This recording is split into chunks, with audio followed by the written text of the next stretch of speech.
네, 오늘의 미승지 시황 함께 체크해 보도록 하겠습니다.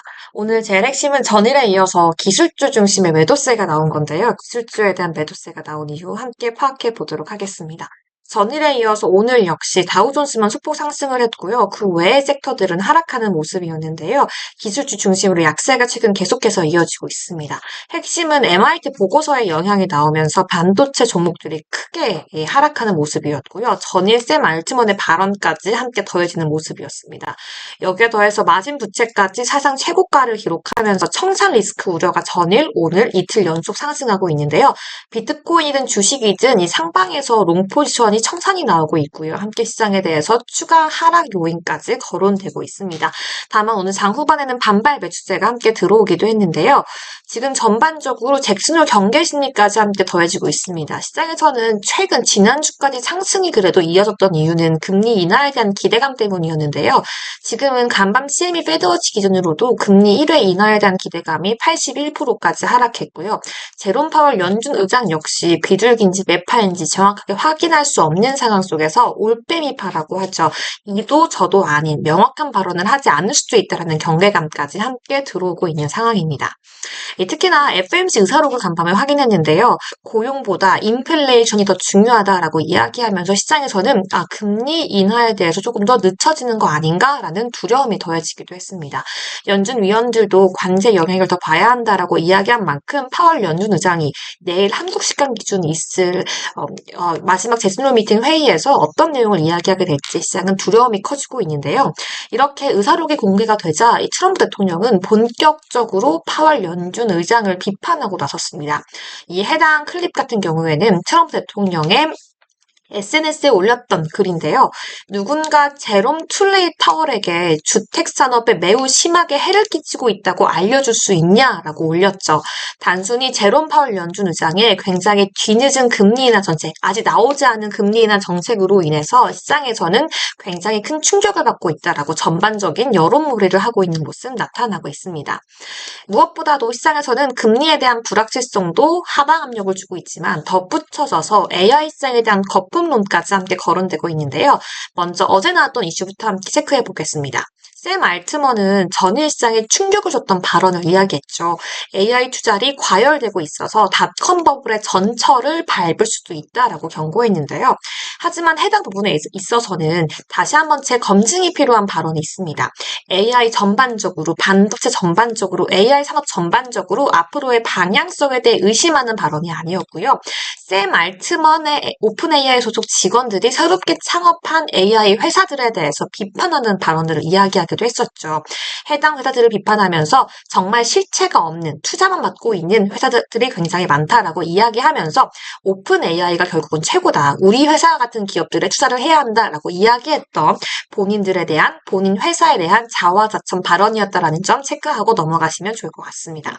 오늘은 또 샘 알트먼 발언에 이어서 MIT 보고서가 발간되면서 시장에는 큰 충격이 전해졌는데요. MIT 보고서 조금은 낯설고 새롭게 발표가 되었던 보고서였죠. 이게 주식 리포트와는 조금 다른 성격의 리포트인데요. 매사추세츠 공과대학 산하연구소나 학자들이 연구와 조사 결과를 정리해서 발표하는 리서치 페이퍼입니다. 한마디로 대학원의 연구 보고서의 형태이자 학술 기반 리포트인데요. 한마디로 주식 리포트처럼 정기적으로 발간되는 리서치 리포트가 아니라 특정 주제에 대해서 연구하고 그 연구가 나왔을 때, 결과가 나왔을 때 발표하는 학술 보고서이자 산업 리포트의 형태이기 때문에 정기 간행물은 아닙니다.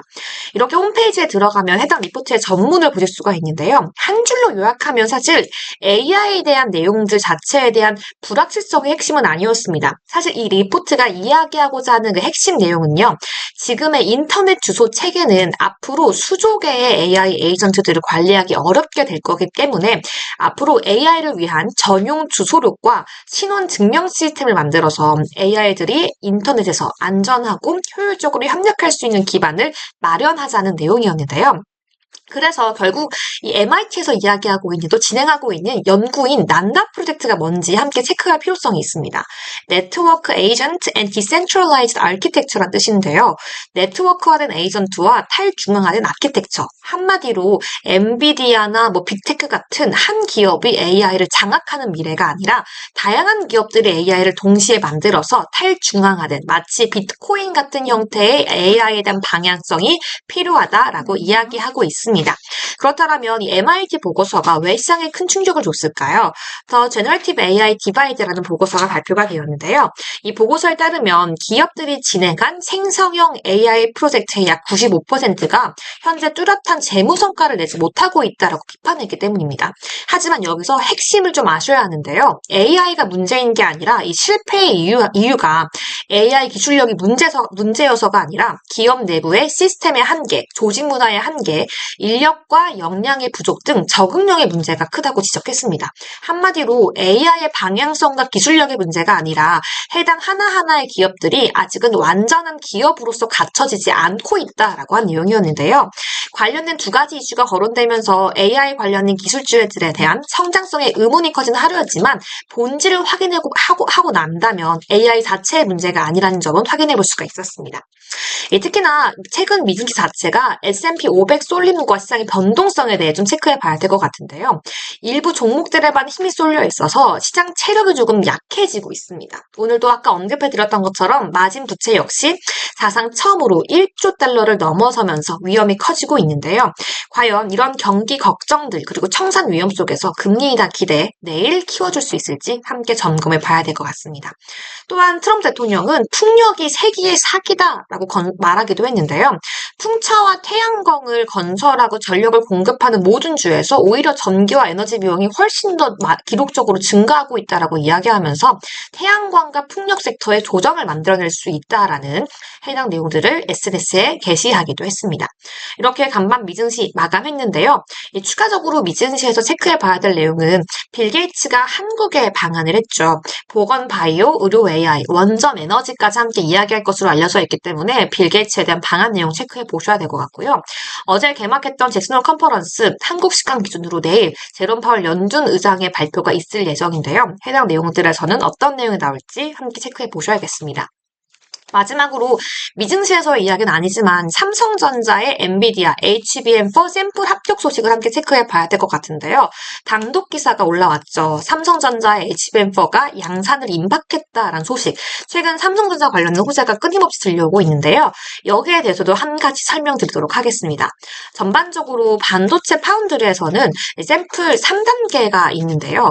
HBM에 대한 샘플을 엔비디아에 납품할 때는 이렇게 세 가지의 단계를 거치게 됩니다.